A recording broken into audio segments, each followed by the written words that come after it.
Welcome back. You're watching SA Today. Thanks so much for staying with us. Let's continue here now. Hundreds of children continue to face violence in Gaza amid Israeli bombing that has so far killed nearly 4,500 people and wounded thousands more. Gaza's population is overwhelmingly young, with about 65% of the population under the age of 24. Now, to discuss the impact of war on children, we're now joined via Teams by Jeremy Hopkins, a UNICEF representative in Egypt. Jeremy, thank you so much for your time this afternoon.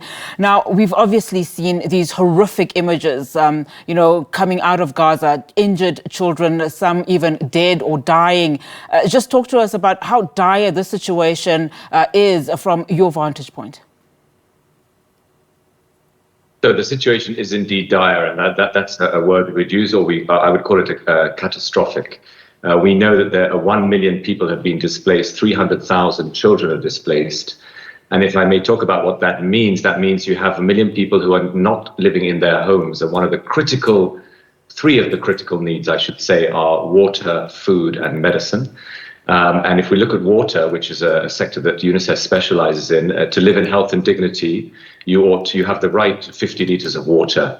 Whereas, in fact, right now we're down to 3 liters of water per person at the moment, which is drinking water and water for washing and hygiene and sanitation. So if that continues, it's not tenable. That what we're particularly concerned about is, apart from the lack of drinking water itself, is the impact that hygiene and sanitation deterioration will have in terms of disease outbreak. And then we see children starting to die. Right now, we know that 1,500 children have been killed in the let's say the strikes, in the airstrikes, and this is a terrible, terrible tragedy. But we are concerned that it's going to get very, very much worse. So of course we call on an immediate cessation of hostilities by all parties. And in fact, world leaders are in Cairo at the moment calling for exactly that, the cessation of this war that is continuing. Let's look at now the aid, of course, that has now been allowed to come into Gaza through Egypt, the Rafah border. We're now seeing 20 trucks at a time going in. We understand that is nowhere close to how many trucks should be coming in. Some are saying, of course, particularly from the UN side, saying that over 100 trucks daily at least need to come in. And some of these trucks don't have much needed fuel. To what extent do you know, in terms of will there be in the coming days an increase of these trucks coming in? And also just the situation on the ground in terms of hospitals, as an example, who need this fuel? Well, thank you for bringing that up. So indeed, the priorities in terms of supplies that are required in the pipeline to cross into Gaza from Rafah, from Egypt, are indeed water, food and medicine, and fuel. Now we have, UNICEF has many, many trucks loaded and ready to cross the border in a matter of hours once we get the go-ahead. But at the moment, it's very slow. And we do insist that we need a sustained humanitarian corridor over time. It's no good to have one day here, one day there. We need a pipeline that's healthy and strong. And if we don't get fuel, water, food and medicine and the associated supplies in, then the situation is going to rapidly deteriorate. So the emphasis now on our side of the border, from where I'm talking in Egypt, is that pipeline, is the continuity of a sustained humanitarian corridor.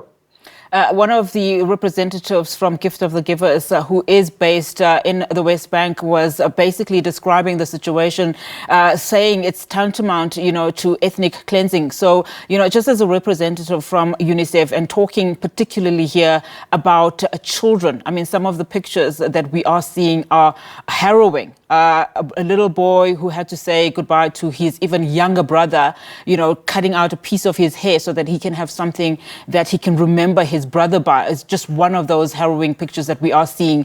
What are the long-lasting impacts on children in as far as war is concerned?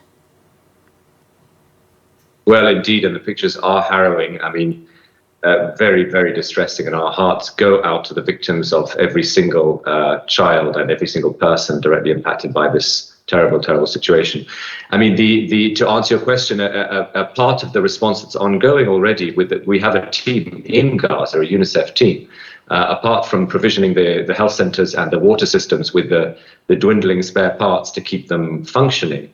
with at least a bare minimum, is the price that this is going to take in terms of mental health and psychosocial state of children. So we have a program. We know how to do psychosocial care. We know how to provide mental health support, but we need a cessation of hostilities in order to provide that to children. But the impact is going to be long term. And I mean, I must also take this opportunity to say that no child anywhere at any time should be a target in a war, and every child always has the right to be safe everywhere.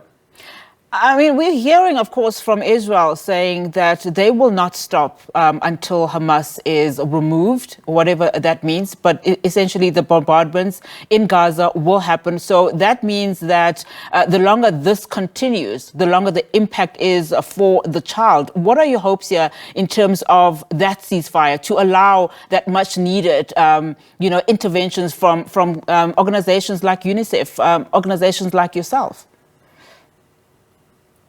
Well, we heard the Secretary General, and I reiterate his call for a cessation of hostilities. We cannot expect to be able to safely ensure the right of every child unless hostilities cease. I take this opportunity also to call for the release of every single hostage. No child should ever be taken hostage. No child should ever be targeted in war. All right, Jeremy, thank you so much for your time. Really do appreciate it. Jeremy, there, representative of UNICEF, Jeremy Hopkins, coming to us live there from Cairo.